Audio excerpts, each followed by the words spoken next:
Hello.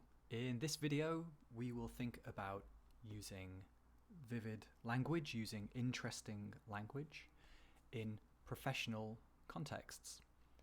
So we've talked about using interesting and vivid language in kind of our assignments so far. However, it's not just useful in a kind of university classroom setting. We are also using this kind of language in the professional world.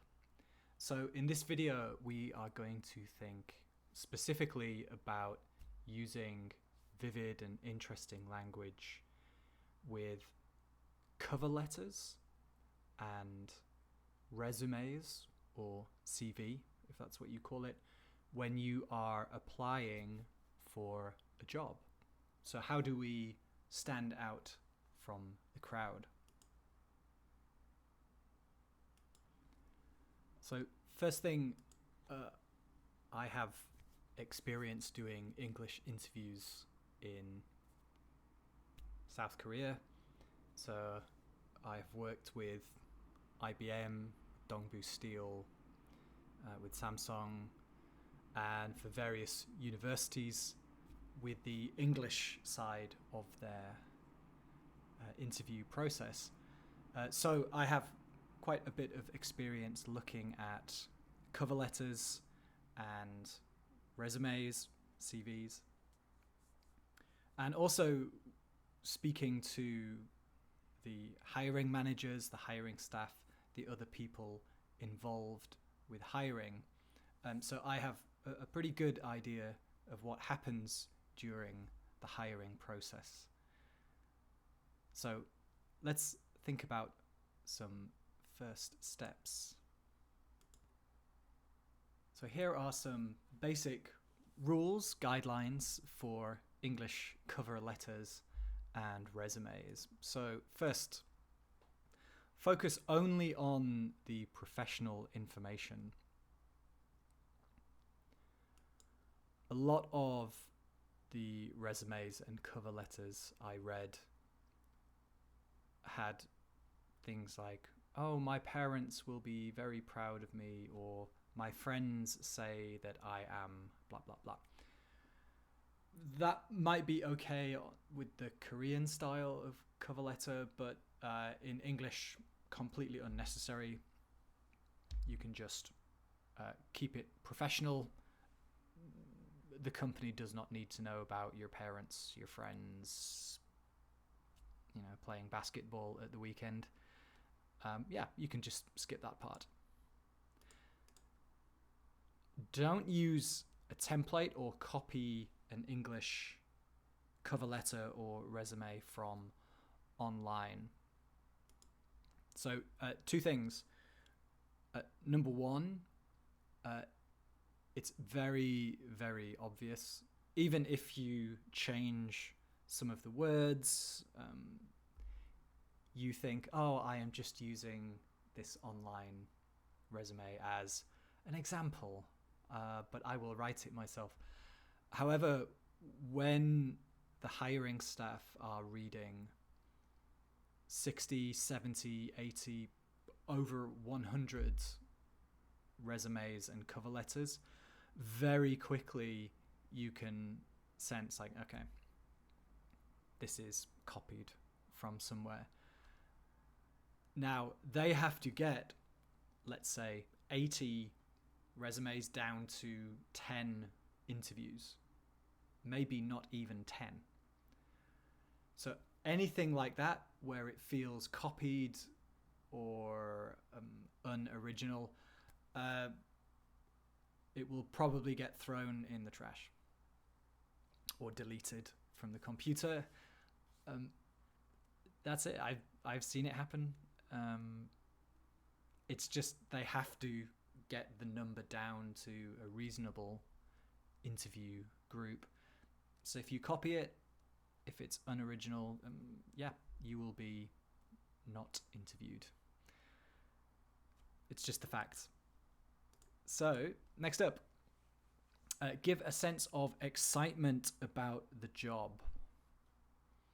Okay, so this needs to be in the resume, in the cover letter. Again, they have, let's say, 80 applicants. They don't want to interview someone who feels neutral about the company. So what you need is to get that sense of excitement into the cover letter and the resume. And remember, on a resume, you have quite limited words. You are not writing paragraphs on a resume. So words choice becomes much more important.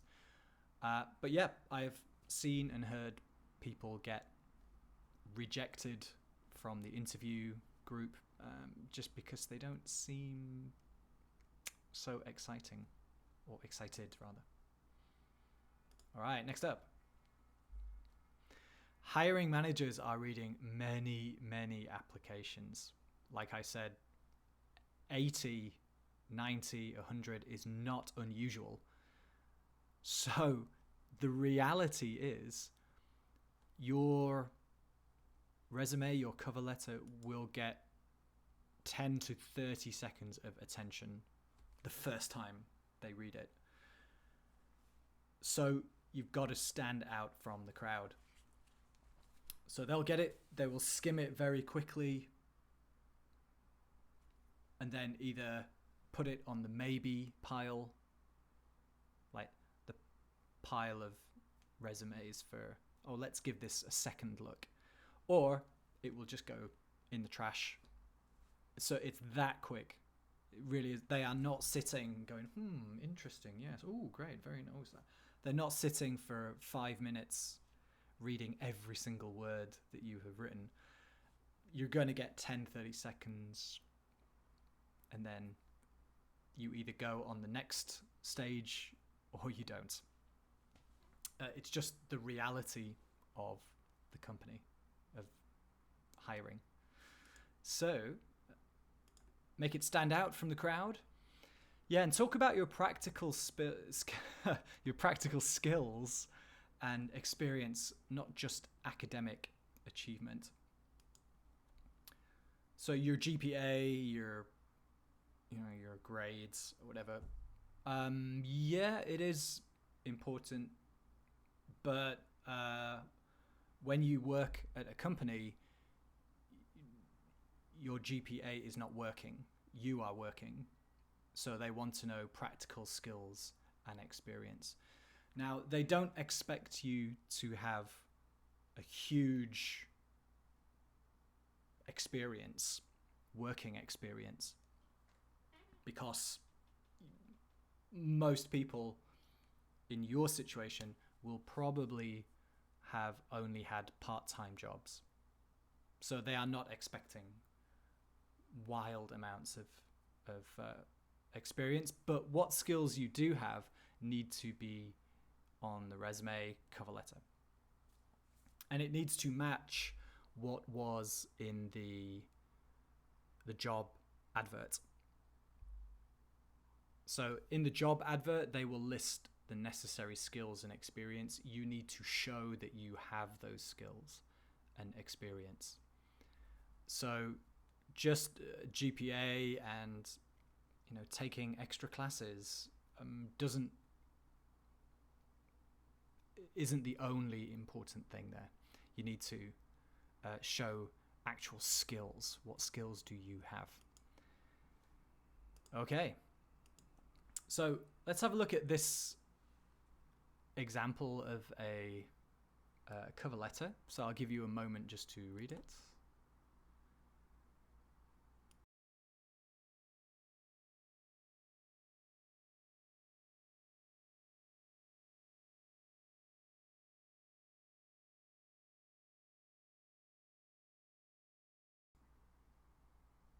Okay, if you need more time, you can pause the video. All right, so first we can see the first sentence. So after the greeting, dear David, Uh, Dear David is great if you know the person's name. So sometimes in the job listing, the job posting, they will actually say a name.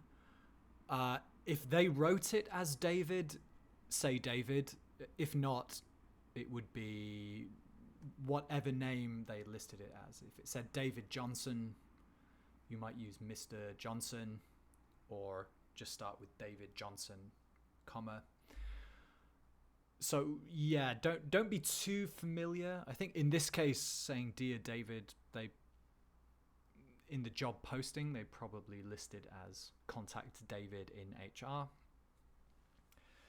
So we see after the greeting, the first sentence is I am writing in response. So I am writing. So first sentence, you need to be clear.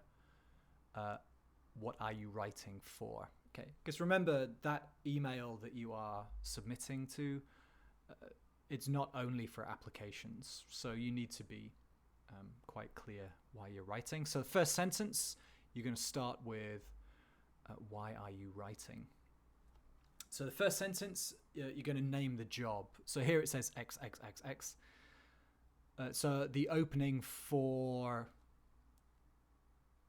assistant to the regional manager of blah blah branch. So whatever the job title in the posting, in the job posting is, put it there. Next, give a very, very brief example. So I can offer you 7 years of experience, blah, blah, blah. So this is interesting, right? We're saying I can offer you. Okay, so this is quite nice. It's kind of saying that you're, almost that you're suggesting, this is what I have to give you. Okay, so we've got some other kind of interesting language. Top tier is great. So not just high level, but top tier is great. And also name those firms. So excellent project managers, great eye for detail. Okay, so you notice not just saying, I am good with details, or I am detail orientated, but saying I have a great eye for detail. Okay, so again, these are really great phrases, makes you sound like quite a dynamic person, all of which should make me an ideal candidate for this opening. Okay, this is a common expression. You don't want to say I'm the perfect candidate because you're then basically asking them to find problems. But saying an ideal candidate is a really good phrasing. Okay, you're not saying perfect, but it feels better than good. Okay, so more than good, but you're not saying perfect. You need to be a little bit humble in this case. So I've attached my resume for you to review. Okay, so I would say for this cover letter, I would recommend adding one more paragraph that directly comments on the skills in the job posting. Okay, doesn't have to be long. It doesn't have to be like 12 pages, but give some reference to the skills and experience that are required in the job posting. So the experience was covered in that second paragraph, so I can offer you 7 years.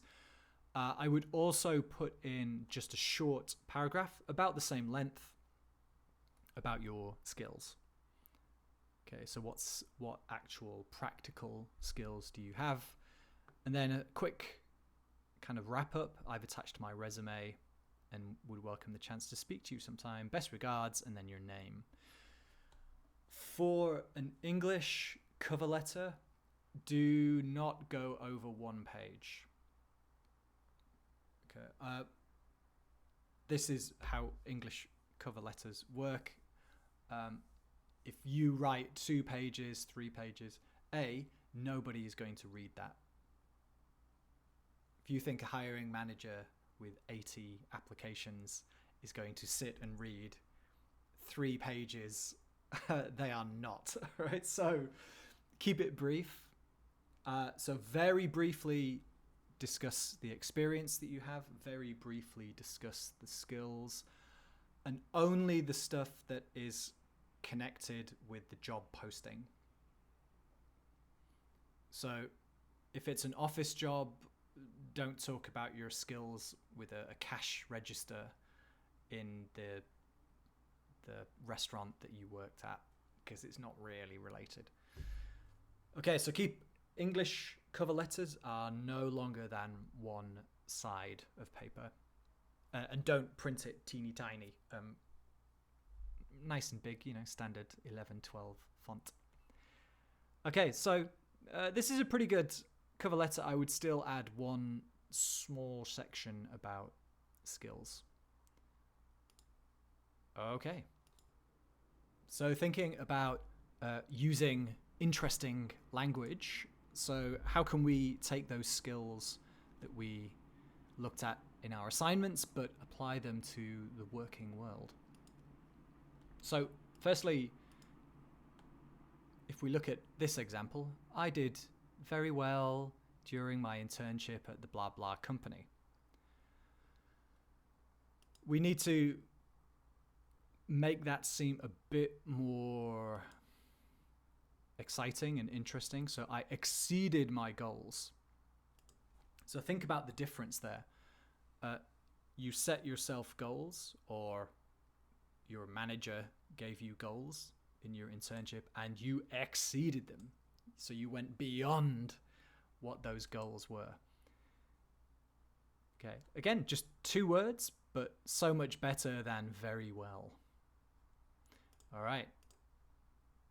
I am a team player. Okay, this is a classic. During the times I was helping with English hiring, I read it many, many, many times. It's a bit of a cliche. I'm a team player. Well, most people are really. So how can we make it a bit more special, a bit more interesting? So I am a collaborator who is energized by working in both teams and supporting roles. So we can see that the word collaboration, yeah, that feels active, right? A collaborator. So team player, I don't know, are you on a basketball team or something? But collaborator, it sounds more high level, sounds more professional. And energized, well, it's an energetic word, right? It's literally about energy. So, so much better. So working in both teams and supporting roles. Okay, so you're basically saying I can lead teams or I can be part of a team. I'm fine with either, but I'm a great collaborator. Energy, energy, energy. Let's have a look at another example. I improved the university club. All right, so again, at your age, you don't have much working experience. So it is okay to talk about how you worked in like university clubs and groups and that kind of thing. But make sure that you are connecting it to a skill that is useful for the working world. Okay, so I improved the university club. It's like, okay, great. What did you do? What practical skill can you give us? And again, when I was helping with the hiring process, many times the skills were really vague, which is not helpful for hiring. So get really specific. I overhauled the application process for potential club members to ensure members were approved faster. Okay, great. You gave a nice specific example, and it's a practical skill. There is the application process, and you overhaul means like to completely change something. So you've completely changed the process to make it faster. Okay, great. That is a useful skill for the working world. So using interesting, vivid language is really useful. It's not just for university assignments.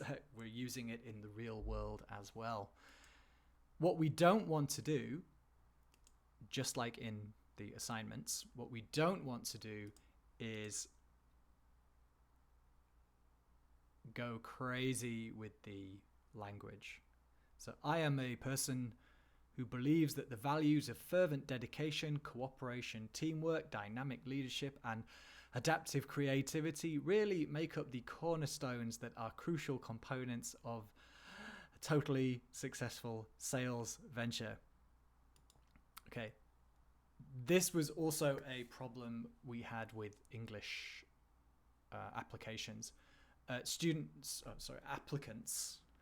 Applicants wanted to kind of show, oh, my English is really, really good. My vocabulary is super high level.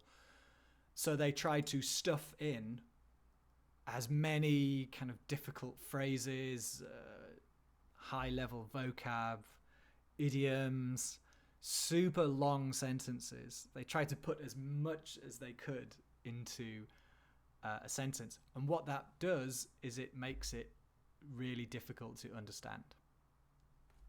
And again, imagine that hiring manager with 80 applications. They are not going to read anything twice.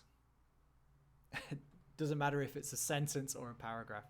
They are not reading anything twice. So what you need to do is make it nice and clear. Okay, so using concise language. It's thorough, but it's concise. So that one sentence can now read as: dedication, teamwork, leadership, and creativity are essentials to successful sales. Okay, so if you compare the two, the second one basically has the same meaning, but we can read it once and understand it. Trying to show off how great your English is.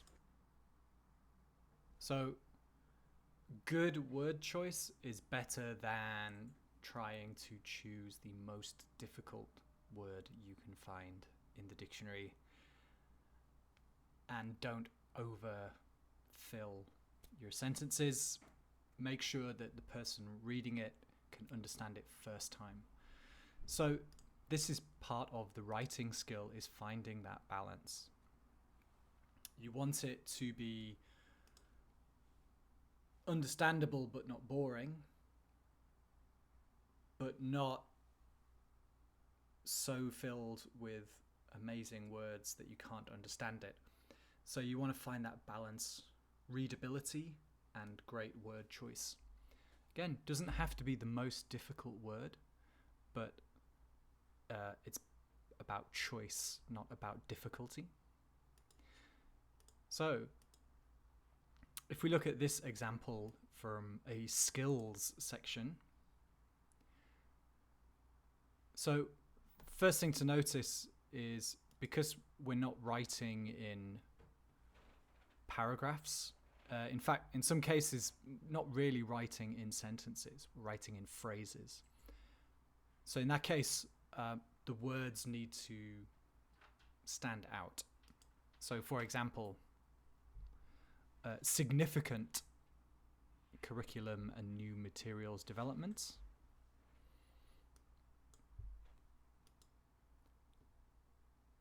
This is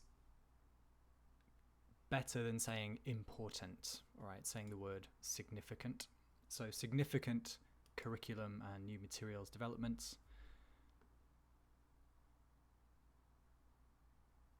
Okay, so words like utilize, if we look at the last example, utilize online technology. Okay, so again, utilize, more interesting than use. Okay, utilize feels like you are kind of getting something out of it. Okay, using can be very passive. Okay, notice again the very last word here is collaboration. It just sounds more active, stronger than teamwork. If we look at the middle example, we have incorporate.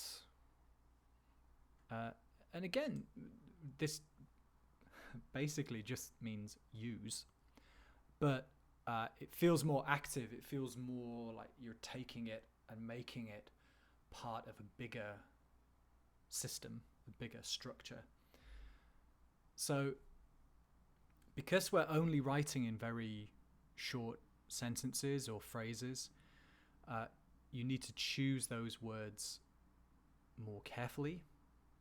Okay, and again, you notice none of this here is like super difficult, but it is more interesting, it is more active, and it will help your skills sound more impressive and stand out from the other people applying.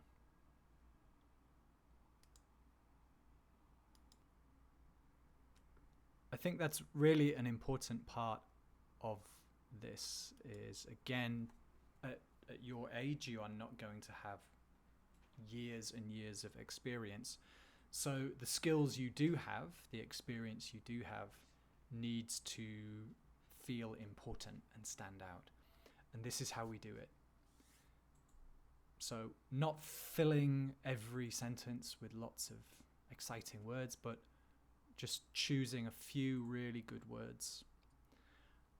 And one way that I can help you do this even more, this is a great resource for using interesting words. So if you scroll down, you can find a resume action words list. So let's choose team player. So team player.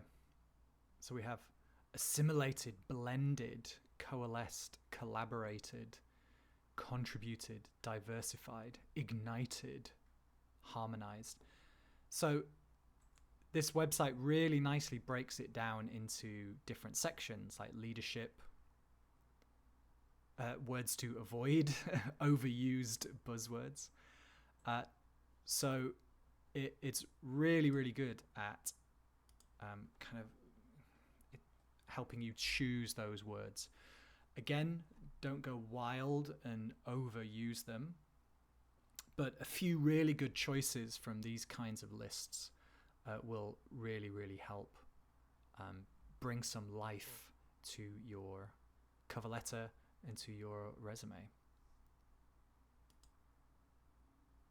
So, in conclusion, we have looked at some basic rules for what to include and what not to include in our cover letters and our resumes. We've looked at some examples of the cover letter, and we've looked at some examples of resume wording, and there's a nice resource that you can use for choosing words during your application.